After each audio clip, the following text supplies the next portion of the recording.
Monsef, merci beaucoup. Mais il t'en manque un grand. Dans la présentation, il a fallu que tu commences par dire que d'abord, je suis fils d'un entrepreneur. Fils d'un jeune entrepreneur. Bon, il n'a pas été jeune tout le temps, mais quand il a commencé, c'était un jeune entrepreneur. Et j'ai travaillé avec lui dans son épicerie, dans son restaurant, dans sa taverne, dans sa brasserie, dans son hôtel. On a vendu des maisons mobiles. On a fait de l'immobilier. On a vendu de l'eau minérale, de la machinerie lourde. C'était un genre de chambre de commerce à lui tout seul. Et donc, j'ai grandi dans l'entrepreneuriat. Ça veut dire que j'ai grandi dans l'optimisme et l'audace. L'optimisme et l'audace face aux difficultés. Par exemple, on dit toujours qu'en entrepreneurship, le premier cercle est extrêmement important. Et c'est pour ça que chez nous, le premier cercle, évidemment, c'était ma mère. Et donc, à la maison, autour du repas, mon père parlait de sa prochaine entreprise, de ce qu'il voulait faire. Et invariablement, maman disait, ça ne marchera pas. Ça ne marchera pas. Et vous voyez comme c'est important d'aller au-delà des obstacles et des pessimistes. Et c'est pourquoi, lorsqu'on est en politique aussi, il faut être optimiste, il faut être audacieux. Et je pense que j'ai tenu ça de mon père, et je m'aperçois, en grandissant, que son esprit, sa culture d'entreprise, ben, je l'ai attrapé. Lorsque j'étais à l'Université de Montréal, on a créé le CERIUM, le Centre d'études et de recherche internationale de l'Université de Montréal. Ben, c'était une entreprise. J'avais 1 million de budget, j'avais des salariés, j'avais des contractuels, puis il fallait faire croître cette entreprise, l'inventer dans un contexte de contraintes énormes. Parce que moi, je n'étais pas un universitaire de carrière. J'avais été embauché parce qu'on me pensait assez irréaliste pour penser que ça pouvait marcher, un nouveau truc dans une université extrêmement rigide, la grande dame de l'Université de Montréal. Et on m'a dit, on ne pensait pas que ce serait possible que tu fasses ça à l'intérieur des campagnes universitaires. Et c'est ça, l'entrepreneur qui veut inventer quelque chose de neuf. C'est parce que tous les autres ont pensé que ce n'était pas possible de le faire. La réussite, c'est réussir là où les autres n'ont pas réussi parce qu'ils ont pensé que les conditions n'étaient pas propices. Ministre du Commerce extérieur, ça c'est extraordinaire parce qu'on se promène dans le monde avec les entrepreneurs québécois les plus audacieux, ceux qui ont inventé des produits, ceux qui veulent gagner des marchés, ceux qui ont assez d'estime d'eux-mêmes pour dire ben, on va vendre notre produit fait à Saint-Henri ou à Verdun ou à Rosemont ou à Rimouski ou en Abitibi, puis on va aller le vendre en Chine, en Russie, en Europe, en Afrique.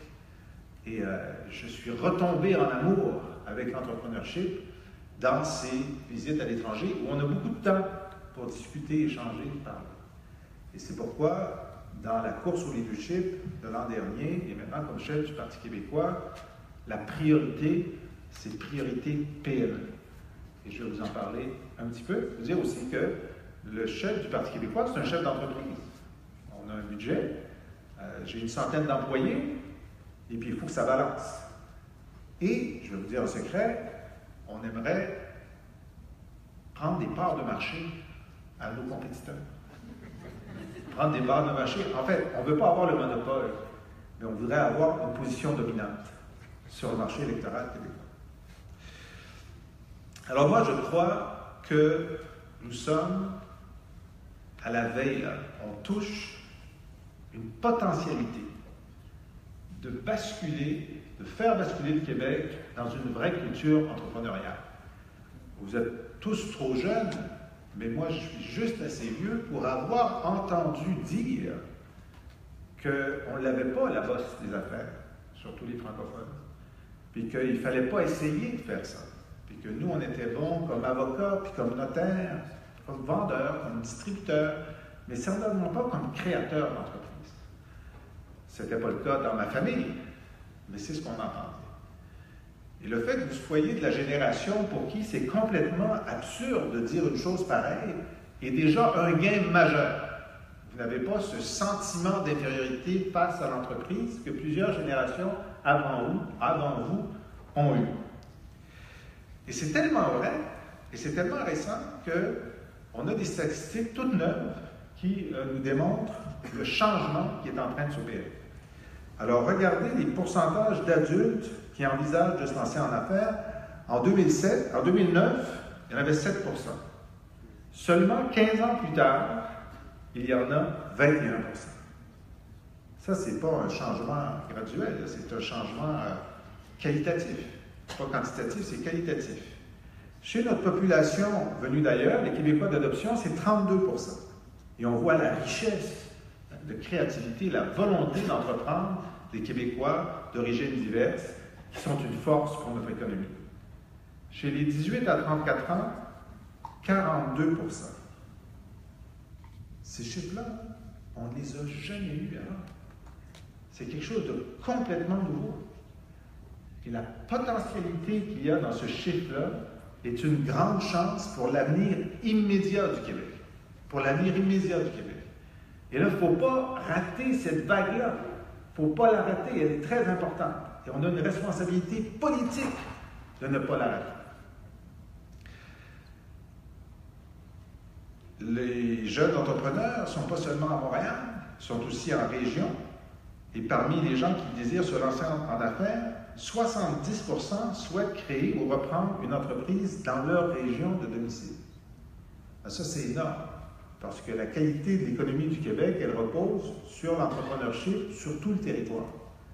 Et ça prend des mesures favorables à cet entrepreneurship. Et une mesure favorable aujourd'hui, défavorable quand on ne l'a pas, c'est l'accès à Internet haute vitesse. Alors, une des grandes qualités ou occasions de découvrir le réel, c'est de faire une course au leadership dans tout le territoire québécois. Je vous le conseille. Parce qu'en faisant ça, avec votre iPhone, vous vous rendez compte qu'il n'y a pas de signal sur une très grande partie du territoire et que c'est très handicapant. Alors imaginez tous les jeunes de 20, 30 ans qui veulent lancer une entreprise, mais qui sont dans une région où Internet à haute vitesse n'est pas disponible ou pas en qualité. Ils vont déménager. C'est une condition aujourd'hui indispensable à la croissance.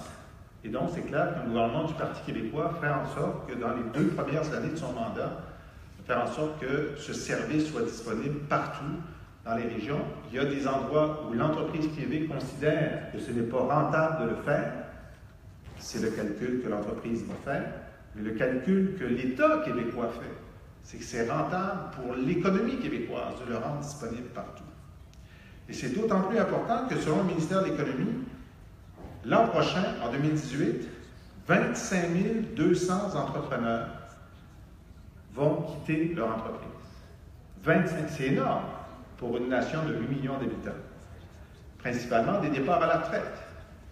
Alors, il est indispensable de susciter la reprise d'entreprise par la relève familiale, par la relève locale, ou aussi par la prise de contrôle de l'entreprise par les salariés et les cadres. Ça doit devenir un réflexe.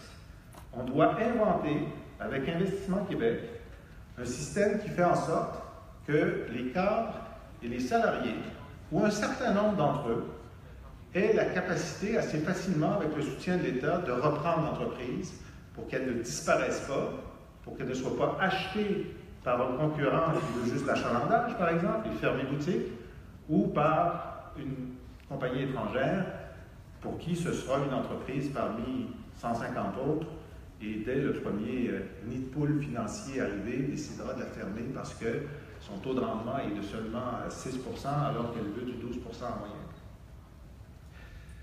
Lancer une entreprise, je vous l'ai dit, c'est un acte de foi en soi-même et de foi dans la qualité de son produit et de foi dans le marché. Et c'est déjà une difficulté, une belle difficulté. Il faut reconnaître cette difficulté-là, mais pas l'amplifier. Et lorsque l'État amplifie la difficulté d'entreprendre, il fait le contraire de son rôle. Et on le sait, en ce moment, au Québec, mais c'est vrai ailleurs aussi, le poids réglementaire, il inhibe la croissance économique. Écoutez, c'est rendu que, sur un sondage fait par la Fédération canadienne des entreprises indépendantes, 40% des entrepreneurs disent avoir su que ce serait si compliqué l'administration, je ne serais pas venu. Il y en a 30% qui disent, maintenant que je sais le niveau de complication, je ne conseille pas à mes enfants de se lancer en entreprise. Mais ces deux chiffres-là sont terrifiants. Ils nous disent qu'il y a quelque chose là qu'on fait mal, et on fait mal à l'entreprise. La Fédération a calculé qu'en moyenne, une entreprise doit consacrer 100 jours ouvrables d'un de ses employés aux tâches administratives, municipales, québécoises et fédérales. 100 jours ouvrables pour CGI ou Bombardier, ben, c'est pas grave, c'est plus que 100 dans son cas. Mais pour une petite et moyenne entreprise, ben, ça c'est un salarié qui devrait travailler à autre chose. Le coût total pour l'économie québécoise, c'est 8 milliards de dollars. 8 milliards de dollars que les entreprises consacrent à remplir des formulaires. Maintenant, on se comprend bien, les normes sont indispensables. La qualité du produit, les droits des salariés, l'environnement. Maintenant, c'est sûr qu'une façon de faire ces normes-là et de les appliquer et de les vérifier qui ne prend pas 100 jours ouvrables en moyenne pour une entreprise. Et donc, l'allègement réglementaire, l'introduction de l'efficacité dans les rapports entre l'État et les entreprises est une condition du succès ou de l'échec de beaucoup d'entreprises. Et c'est pourquoi nous avons décidé au Parti québécois que ce serait une priorité absolue lors de notre prise du pouvoir d'alléger le fardeau, de se mettre dans la peau des entrepreneurs eux-mêmes et de voir quelles sont les embûches. Et c'est pourquoi j'ai demandé à 3 entrepreneurs qui font partie des députés du Parti québécois, qui avant d'être députés étaient entrepreneurs, de créer une équipe qui s'appelle Priorité PME, qui va faire le tour du Québec, qui va rencontrer les entrepreneurs, les associations, les villes. Parce que le fardeau réglementaire est souvent lié aux villes. Il y a des villes qui sont exemplaires. Victoriaville, ma ville natale, Thetford Mines, exemplaire. Montréal, non. Montréal n'est pas exemplaire. Il y a des choses à faire aussi. On a créé au gouvernement québécois un guichet unique municipal pour les permis et les licences. Il y a plein de municipalités qui ne les utilisent pas. Pourquoi? Ben, moi, si je suis premier ministre, on va dire, écoutez, il y a un pacte fiscal où le Québec vous envoie des sous. Ben, une condition, ça va être que vous utilisiez le guichet unique. C'est pas plus compliqué que ça. Vous allez voir que ça va être immédiatement la norme. Il y a aussi un problème dont vous avez tous entendu parler, c'est l'attitude de Revenu Québec. L'attitude de Revenu Québec envers les entrepreneurs québécois, c'est de dire ils sont tous présumés coupables. Tous présumés coupables. Et d'ailleurs, ils ont affirmé récemment, M. Létao a affirmé récemment qu'il venait d'abolir des primes au rendement qui n'existaient pas. Hein? On dit, les entrepreneurs disent, bon, c'est bien, les inspecteurs ont une prime au rendement, ils essayent de nous prendre, et s'ils réussissent à recouvrer un certain nombre de sommes en amende, ils vont avoir une prime. Alors, pendant des années, Revenu Québec a dit, ça n'existe pas, y compris Carlos Létao. Puis récemment, il a dit, on les a abolis. Très bien. Vous connaissez la chanson de Jacques Brel, c'est pas moi qui ai tué le chien, de toute façon, il sentait mauvais et il n'a pas souffert. Hein? On est à peu près dans la même logique. Là. Mais on le sait, il y a un système où Revenu Québec accuse un employeur de fraude, et souvent maintenant, il le tient pour responsable de la fraude qui est effectuée par des fournisseurs. Mais le fournisseur, il a fermé ou il n'est pas solvable, c'est plus difficile de faire la preuve parce qu'il est croche. Mais vous n'êtes pas croche, vous avez des papiers, vous êtes solvable, on va aller chez vous. Ce que je vous raconte là, la protectrice du citoyen, chaque année dans son rapport, pendant 10 pages, dénonce ça. Et moi, je dis, avec le Parti québécois au pouvoir, la culture du racket à Revenu Québec sera cassée.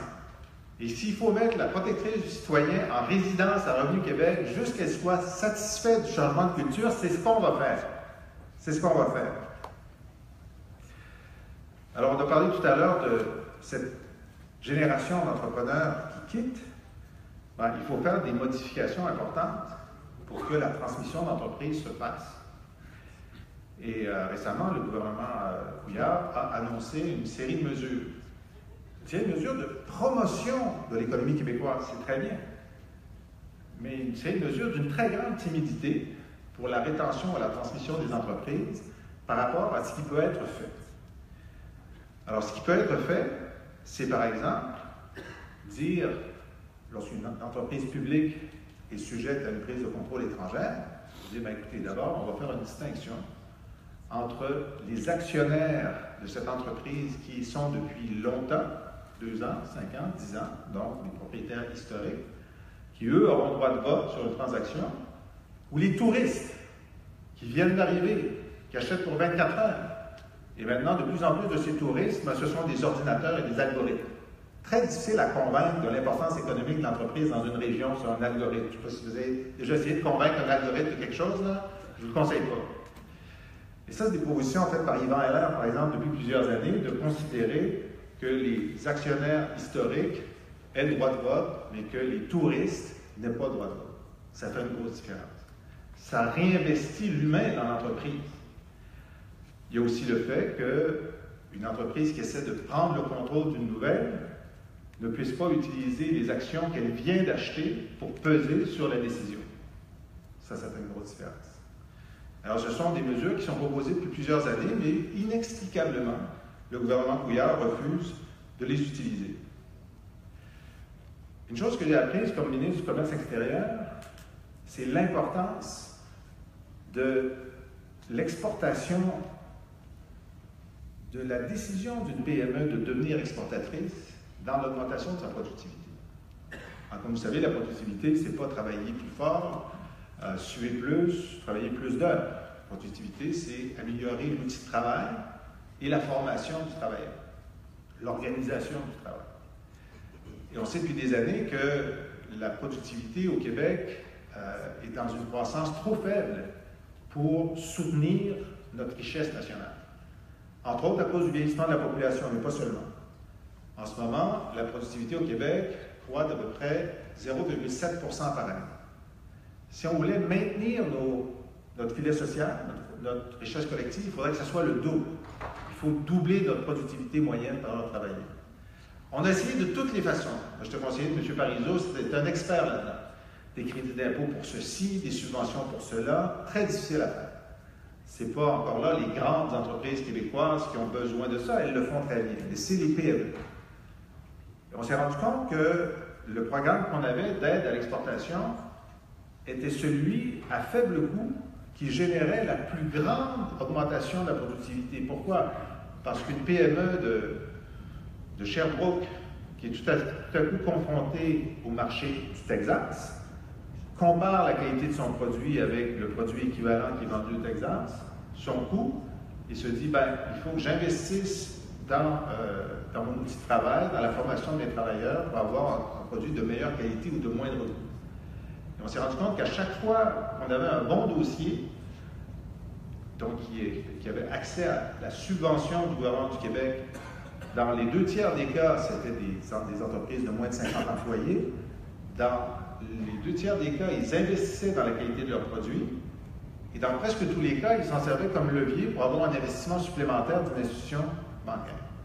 Alors ça veut dire que l'objectif d'augmenter notre productivité passe entre autres par ce levier de la plus grande présence de nos PME sur les marchés étrangers. Et donc, ça doit être une priorité pour ça aussi. Pour ça aussi, le rendement pour notre richesse collective, pas seulement pour la richesse de l'entreprise. Alors, quels sont les bons outils pour faire un bond qualitatif au nombre de nos entreprises qui exportent? Bien, écoutez, le levier, c'est que les entreprises, elles veulent faire des profits. J'ai remarqué ça. Si tu leur donnes une occasion de faire davantage de profits, elles vont sauter dessus.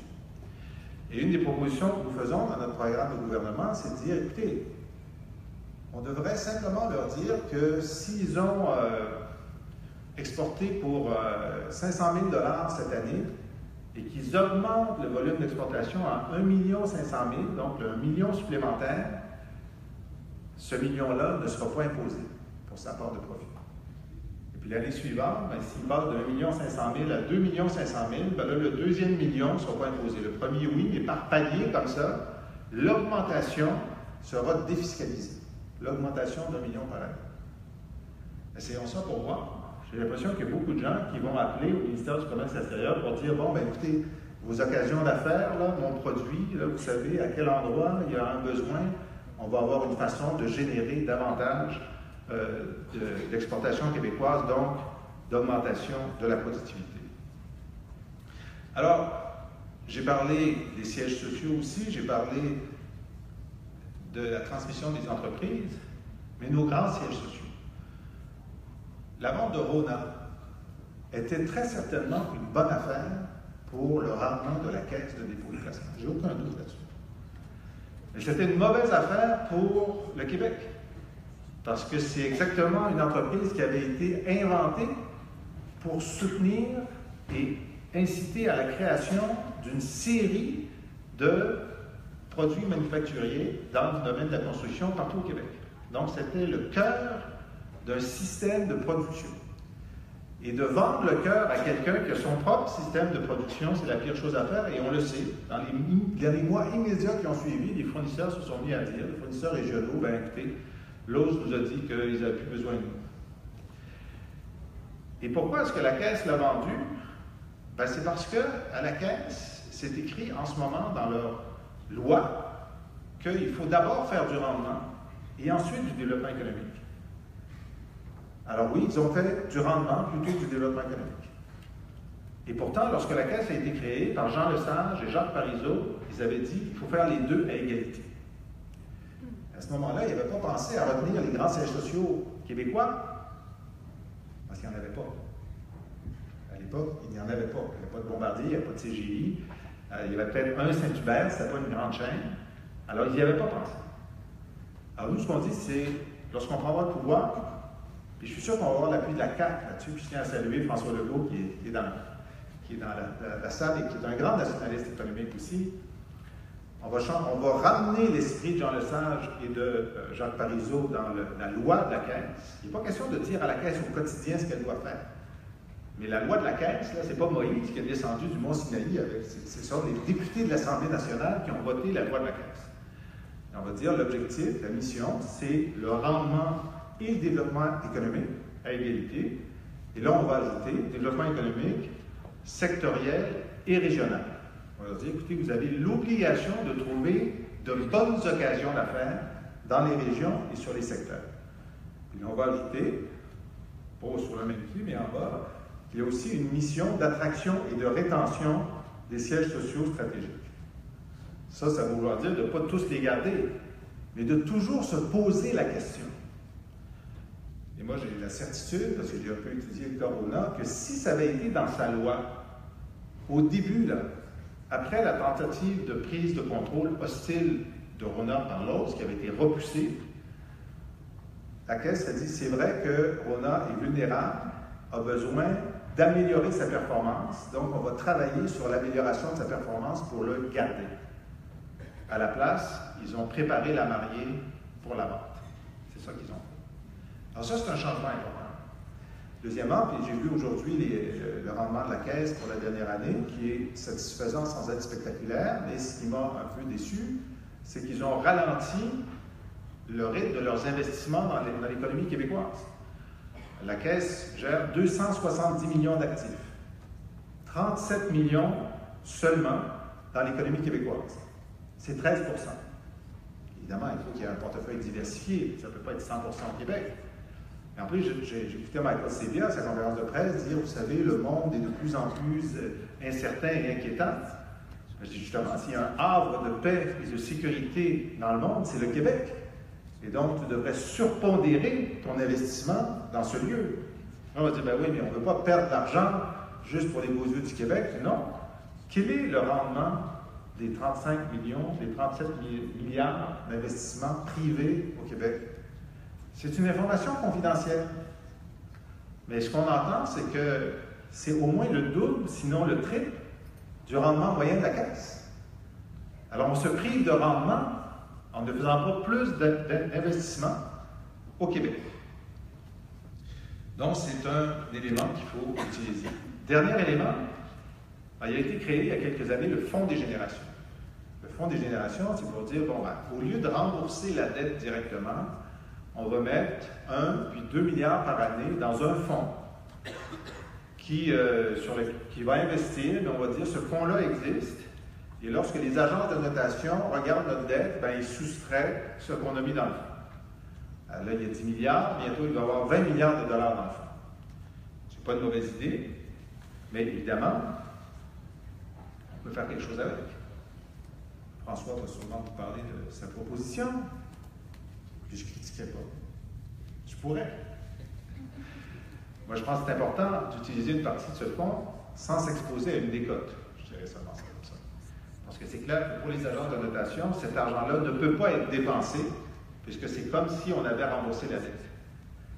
Mais comme ce qu'ils calculent, c'est le ratio entre la dette et la richesse, donc le ratio dette-PIB.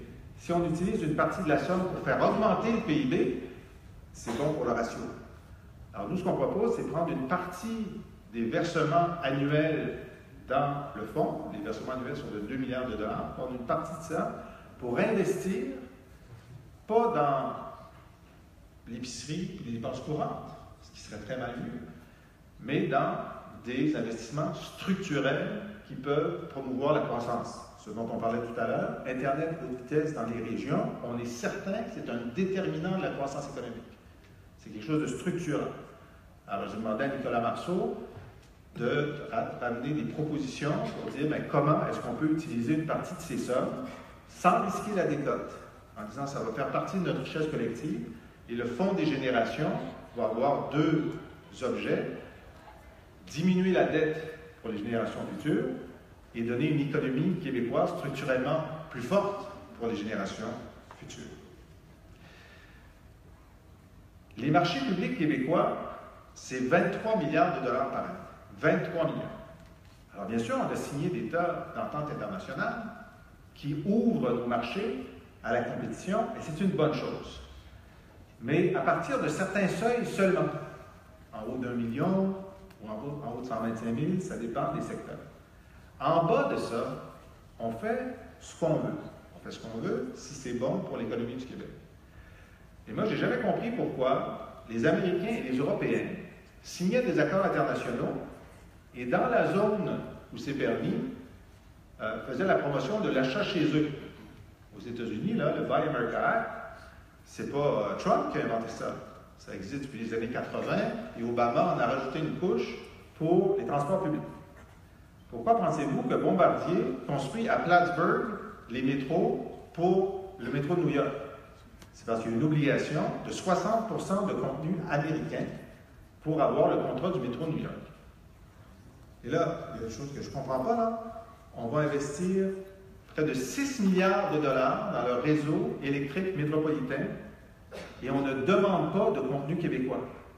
C'est quand même extraordinaire. Alors, je parlais à quelqu'un de la caisse, je dis pourquoi vous faites ça? Ah, de toute façon, on pense qu'on va en avoir du contenu québécois, mais il va en avoir, mais est-ce qu'il va en avoir 60%? Et savez-vous que Bombardier pourrait décider que si c'est Bombardier qui a le contrat pour le train, que ses coûts de production à Plattsburgh sont moins que ses coûts de production à la Pocatienne et construire à Plattsburgh. Avez-vous pensé à ça? Il n'a pas pensé à ça. J'espère que ça n'arrivera pas. Parce que moi, je pense que lorsqu'on utilise de l'argent public québécois, on devrait demander un contenu québécois. Et c'est aux consortiums qui sont en compétition entre eux de faire en sorte de faire une pression à la baisse sur les prix pour avoir les meilleurs prix possibles, mais avec du contenu québécois. Alors, j'ai demandé aussi à ce qu'on prépare une proposition de contenu québécois pour, lorsqu'on prendra le pouvoir, on l'espère en octobre 2018, pour faire en sorte de donner de l'oxygène à nos entreprises. Je vais vous donner juste un exemple sur la question de l'alimentation. L'agroalimentaire, au Québec, c'est plus d'emplois que l'aérospatial. Vous avez vu ça? Plus d'emplois que l'aérospatial. Et pourtant, dans nos CHSLD, nos écoles, nos universités, des distributeurs américains sont en train de prendre des parts de marché dans les cafétérias. Et ce qu'il y a dans nos assiettes, le contenu québécois dans nos assiettes baisse. On a l'impression que ça augmentait, ça baisse. Pourquoi les distributeurs américains gagnent sur les Québécois ils ont des prix qui sont moindres. Pourquoi? Parce qu'ils mettent des aliments américains où les réglementations de qualité d'aliments sont moindres. Ah, la belle affaire. Alors, nous, on est exemplaires sur la traçabilité, sur la qualité de nos aliments. Eux ne sont pas exemplaires, ils en profitent sur nos propres marchés. Alors, moi, je dis, la solution, ce n'est pas de bannir les Américains, construire un mur. Non, je ne pense pas, pas une bonne idée. Mais on pourrait tout simplement dire que pour nos achats institutionnels, ça prend 60% d'aliments québécois dans l'assiette. Le distributeur peut avoir le drapeau national qu'il souhaite, mais il devra acheter au Québec pour vendre dans nos institutions. C'est simple à faire. On peut faire ça la deuxième semaine. Fin octobre 2018, on peut faire ça. Et je suis sûr, encore une fois, que François va nous appuyer là. il aime ça, il dit ça. Alors, écoutez, nous avons les moyens. Nous avons la volonté de 42% d'une nouvelle génération d'entreprendre. Nous avons la capacité d'aider l'entreprise en faisant en sorte que l'État nuise moins et le moins possible. Et je dis souvent, puisque maintenant on a des assurances qui pardonnent 3 fois, est-ce qu'on peut avoir des bureaucrates qui aident les entreprises plutôt que leur nuire? Ce qui manque, c'est la volonté politique d'avoir un nationalisme économique québécois et un nationalisme entrepreneurial qui solidifie notre économie ici pour mieux la projeter à l'étranger. Et c'est ce qu'on vous propose au Parti québécois pour l'élection de l'an prochain. Je vous remercie.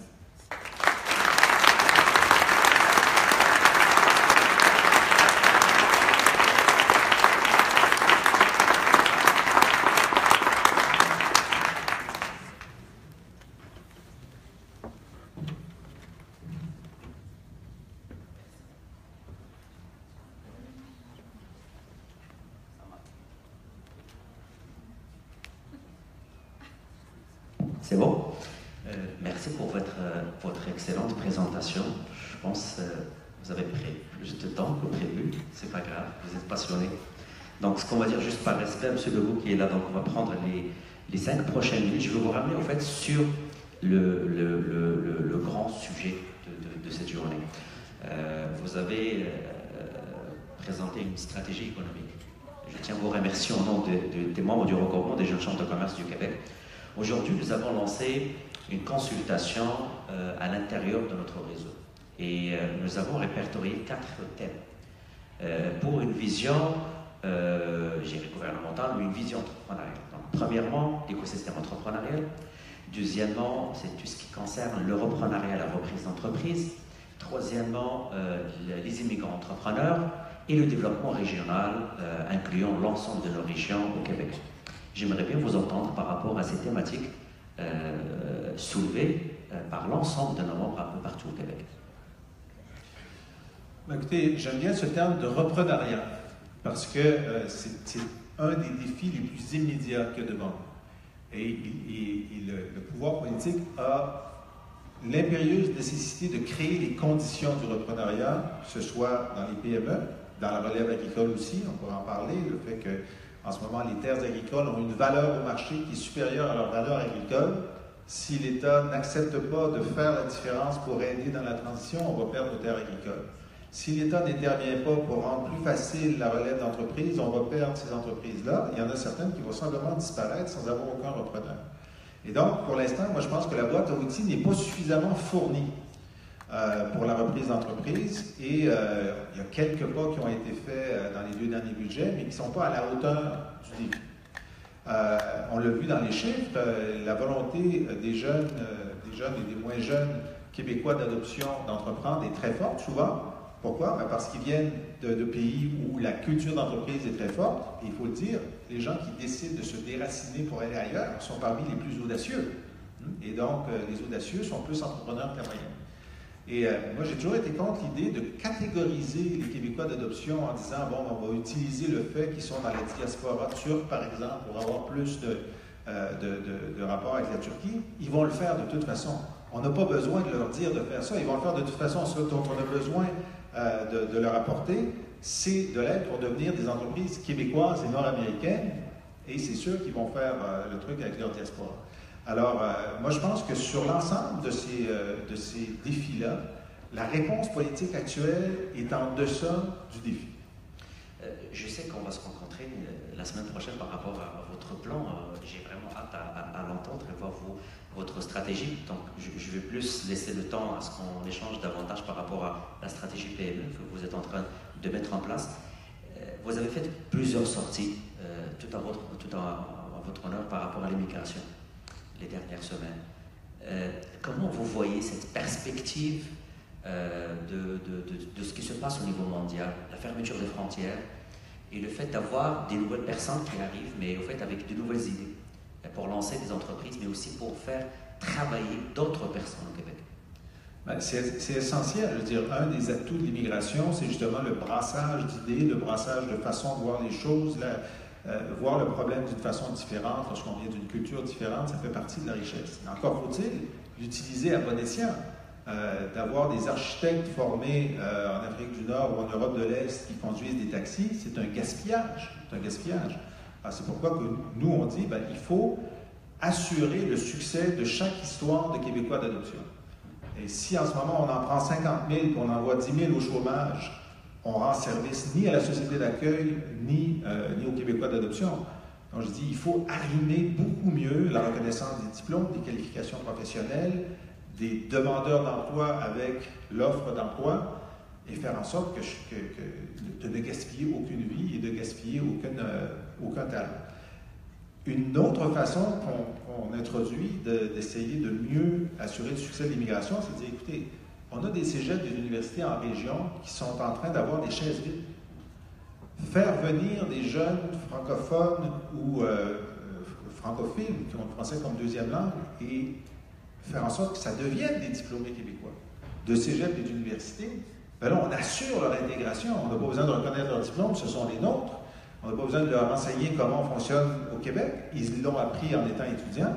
Et moi, pour avoir été étudiant à l'étranger, je peux vous dire, c'est peut-être votre expérience, c'est la meilleure façon de s'intégrer dans une société, c'est d'arriver dans une classe d'étudiants, parce que là, il y a une très grande fluidité. Absolument, vous avez raison. Vous êtes Montréalais, vous étiez responsable sur la métropole. Présentement, il y a une discussion autour des pouvoirs au niveau des municipalités. Et on sait tous que ça se passe en région, que probablement le montant économique, parfois les municipalités, il y a beaucoup de contraintes. Comment vous voyez l'avenir du développement économique? Ça en prend en considération ce qui sont bien. Ça veut dire que les municipalités vont devenir de plus en plus responsables du développement économique dans les régions. Moi, je pense que la clé, là, c'est pas tellement la distribution des pouvoirs, c'est l'efficacité. La clé, c'est l'efficacité. Alors moi, je suis favorable à ce que Montréal ait plus de pouvoir, mais on peut l'utiliser bien, on peut l'utiliser mal, avec efficacité ou sans efficacité. Et moi, je suis très favorable à tout ce qui rend les choses plus simples. Je n'ai pas discuté à ce que Montréal-Centre puissant, puis qu'il y ait des arrondissements et des vrais pouvoirs de proximité. Moi, je crois à la démocratie de proximité, mais pas si, au lieu d'avoir une porte d'entrée, ben, il y en a deux, puis il faut être d'accord, il faut concilier deux fonctionnaires plutôt qu'un. Non. Si on répartit les pouvoirs, on les répartit correctement, puis il y a seulement une porte à laquelle on doit frapper pour avoir la réponse. Et puis, pour moi, toutes ces questions doivent être centrées. Faites-moi la démonstration que la réforme va rendre les choses plus efficaces, je vais dire oui. Si c'est une lutte de pouvoir, ça ne m'intéresse pas. Et donc, je l'ai dit, il y a des villes moyennes qui sont très efficaces. Montréal n'est pas une ville efficace dans la gestion de ses rapports avec les entreprises. Et moi, ça m'intéresse beaucoup de savoir comment elle peut devenir plus efficace. Si dans la nouvelle loi du statut de la métropole, on peut donner des outils pour accroître l'efficacité, c'est ça qui m'intéresse. Je vais terminer par rapport à ce point parce que la plupart de nos jeunes entrepreneurs sont vraiment très préoccupés par rapport à cette question. C'est faire affaire avec le gouvernement, faire affaire avec les municipalités. Et je reviens à ce que j'ai dit tout à l'heure, c'est que le pouvoir va être davantage centré au niveau de certaines municipalités sans qu'on prenne en considération les autres acteurs économiques dans une région. Pensez-vous que ça ne va pas être un autre facteur par rapport aux jeunes entrepreneurs ou bien le fait qu'on donne ce pouvoir aux municipalités, ça va plus encourager un développement économique régional? Tout est dans la manière. Ça peut être l'un ou l'autre selon la manière avec laquelle ça va être appliqué. Moi, on m'a expliqué, quelqu'un d'une chambre de commerce, écoutez, depuis que le gouvernement Couillard a démantelé les CLD, dont on pouvait penser du bien ou du mal, mais en tout cas, les entreprises et les jeunes entreprises savaient où aller, c'était le CLD. Maintenant, ils ne savent plus où aller, alors c'est pire. Bon. Alors, ce n'est pas efficace. Moi, ce que je sais, c'est que peu importe la dévolution de pouvoir à Montréal, la capacité du gouvernement du Québec et du Canada de créer des normes et des règlements reste intacte et qu'il faut absolument civiliser cette capacité, faire en sorte qu'il y ait moins que les normes soient de qualité, mais moins compliquées. Il y a deux principes que j'avance. C'est une fois suffit. C'est-à-dire que lorsque une entreprise a envoyé son information à un ministère, il appartient aux bureaucrates de se faire des copies, pas à l'entreprise de toujours répéter les mêmes informations, premièrement. Puis le deuxième principe, c'est laisser-les travailler. Pendant les 5 premières années d'une nouvelle entreprise, puis on va en avoir beaucoup, qui est un encadrement normatif et réglementaire allégé pendant les 5 premières années pour que les jeunes entrepreneurs se concentrent sur ce qu'ils sont en train de faire, c'est-à-dire créer l'entreprise, travailler sur leurs produits, trouver leurs clients, et qu'ils sachent que la bureaucratie n'est pas là. Ils ne sont pas au service de la bureaucratie, mais la bureaucratie est à leur service dans la mesure où ils font de la qualité et qu'ils respectent les droits. Et ça, c'est un changement de culture important. Et je dis, la différence entre ce que je propose, moi, et ce que d'autres proposent, c'est que en ce moment, ces initiatives-là sont souvent au ministère de l'Économie. Le gouvernement, quand il y a un ministère qui en appelle un autre pour dire « tu devras faire ça », l'autre répond « de quoi tu te mets? De quoi tu te mets? » Mais quand c'est le bureau du premier ministre qui appelle, il n'y a personne qui dit « de quoi tu te mets? » Alors, priorité PME, l'allègement réglementaire, l'encadrement allégé pour les 5 premières années, ça doit être au bureau du premier ministre. C'est là qu'on va le mettre lorsqu'on prendra le pouvoir l'an prochain, comme on l'espère, pour que ça ait un impact immédiat et permanent. M. Jean-François Lisée, merci d'avoir accepté notre invitation. Comme vous êtes notre invité, je vous laisse le mot de la fin si vous voulez parler avec nos participants qui viennent d'un peu partout du Québec. Ben, très bien. D'abord, je tiens à vous dire que notre espoir est en vous. Hein, l'ancien conseiller, M. Obama, disait ici, finalement, ceux qui mènent dans la réalité, ce sont les entrepreneurs. C'est ceux qui créent de la richesse. Tous les autres les organisent, les appuient, les taxes, etc., à bon escient, à mauvais escient, mais vous êtes ceux qui allez faire le Québec de demain. Participez à l'activité économique, participez aussi à l'activité politique. Il faut plus de jeunes entrepreneurs dans les instances du Parti québécois pour lever la main et dire « bon, mais c'est bien, là, les 32 propositions qui viennent de passer sur la langue ou l'environnement, mais je trouve que sur l'entrepreneuriat, il vous en manque un bout. Ben, venez nous le dire de l'intérieur. Critiquez pas le Parti québécois de l'extérieur, changez-le de l'intérieur. Et puis pour vous, aujourd'hui seulement, la carte de membre est seulement 5 $. On voit l'entrepreneur, hein? Merci beaucoup.